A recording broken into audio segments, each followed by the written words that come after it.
सोलापूर अक्कलकोट मार्गावर भयंकर प्रकार। 2 महिलांनी गाडी अडवली आणि पुरुषांसोबत असं निर्लज्जपणाचा कळस। जराही काही वाटलं नाही। भयंकर प्रकार ऐकून तुमच्याही अंगावर काटा येईल। नेमकं काय चाललंय या रस्त्यावर? सोलापूर अक्कलकोट मार्ग हा अनेकांसाठी केवळ प्रवासाचा रस्ता नाही तर श्रद्धेचा मार्ग आहे। रोज हजारो लोक देवदर्शनासाठी, कामासाठी किंवा इतर कारणांसाठी या रस्त्यावरून जात असतात।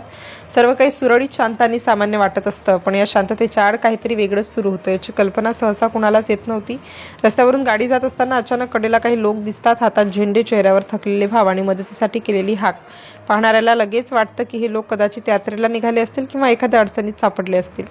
गाडी चालवणाऱ्या व्यक्तीच्या मनात लगेच द्विधा निर्माण होते, थांबावं का, पुढे जावं का? कारण मदत करावी असं वाटतं, पण तरीही थोडासा संकोचही वाटतो। शेवटी मन जिंकताना गाडी थांबते। गाडी थांबताच 2 महिला पुढे येतात। त्या अगदी गाडीसमोर उभ्या राहतात, त्यामुळे चालकाला थांबणं भाग पडतं। त्यांच्या चेहऱ्यावर विनवणी असते आणि आवाजात आर्तपणा। त्या पाणी मागतात, थोडं पाणी द्या, खूप तहान लागली आहे असं म्हणत त्या मदतीची विनंती करतात। परिस्थिती पाहून कोणालाही नकार देणं कठीण जातं। गाडीत असलेला माणूस लगेच बाटली काढतो, पाणी देतो, काही वेळा स्वतःच्या जारमधून भरून देतो। त्या क्षणी सगळं काही अगदी साधं आणि मानवी वाटतं, पण पाणी घेतल्यानंतर गोष्ट तिथेच थांबत नाही। त्या महिला आणि त्यांच्यासोबत असलेले इतर लोक लगेच दुसरी मागणी करायला सुरुवात करतात।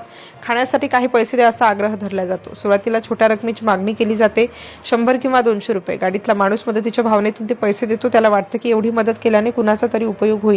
पण पैसे दिल्यानंतर परिस्थिती अचानक बदलते। अजून लोक पुढे येतात आणि सांगतात की ते 10-12 जण आहेत, त्यामुळे अजून पैसे द्यावे असा दबाव टाकला जातो। गाडीतील व्यक्ती थोडा गोंधळतो, त्याच्याकडे एवढे पैसे नसतात किंवा तो देण्यास तयार नसतो।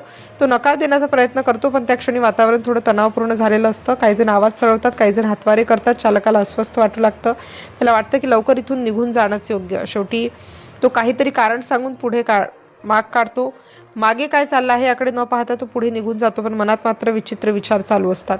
काही किलोमीटर पुढे गेल्यावर पुन्हा तसंच दृश्य दिसतं। पुन्हा काही लोक, पुन्हा पाणी मागणं, पुन्हा तीच पद्धत। मात्र आता हा योगायोग वाटत नाही। संशय अधिक गडद होतो। गाडी थांबवून पाहावं का की पुढे जावं? शेवटी उत्सुकता जिंकते आणि मग मागे वळून पाहण्याचा निर्णय घेतला जातो। गाडी पुन्हा मागे वळते आणि काही वेळातच तेच लोक पुन्हा दिसतात, पण यावेळी ते दुसऱ्या वाहनांना थांबवत असतात आणि त्यांच्याकडूनही मदत मागत असतात। हे पाहून धक्का बसतो, कारण काही मिनिटांपूर्वी ज्यांना मदत केली होती तेच लोक पुन्हा तीच गोष्ट करताना दिसतात। गाडी थांबवून त्यांना जाब विचारला जातो, तुम्हाला आधीच पैसे दिले होते, मग पुन्हा का मागताय? असा सरळ प्रश्न विचारला जातो, पण उत्तर काही मिळत नाही। काही जण चेहरा झाकतात, काही जण नजर चुकवतात आणि काही जण सरळ पळ काढतात। तो क्षण सगळं स्पष्ट करून जातो। ही खरी मदत नव्हती, हा एक ठरवून केलेला प्रकार होता। लोकांच्या भावनांचा फायदा घेतला जात होता। देवदर्शनाला निघालेल्या लोकांच्या श्रद्धेचा वापर करून त्यांची फसवणूक केली जात होती।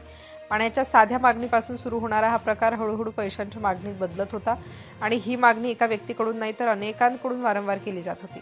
त्यामुळे प्रवाशांचा विश्वास डळमळीत होतो। पुढच्या वेळी खरंच कुणाला मदत करायची वेळ आली तर लोक 10 वेळा विचार करतील। हा प्रकार केवळ एका व्यक्तीपुरता मर्यादित नाही, अशा पद्धतीने अनेक वाहन चालकांना टार्गेट केलं जात आहे अशी शक्यता नाकारता येत नाही। म्हणूनच या मार्गावरून प्रवास करणाऱ्या प्रत्येकाने सावध राहणं अत्यंत गरजेचं आहे। भावनेतून घेतलेले निर्णय कधी कधी चुकीचे ठरू शकतात। मदत करणे ही चांगली गोष्ट आहे, पण त्याच वेळी परिस्थिती समजून घेणं ही तितकंच महत्त्वाचं आहे। प्रत्येक विनंती खरी असेलच असं नाही। आणि शेवटी जे समोर आलं ते म्हणजे हा सगळा प्रकार एक नियोजित फसवणूक होता, ज्यामध्ये लोकांच्या भावनांचा वापर करून त्यांच्याकडून पैसे उकळले जात होते। त्यामुळे सावध राहा, कारण पुढचा नंबर कुणाचाही असू शकतो।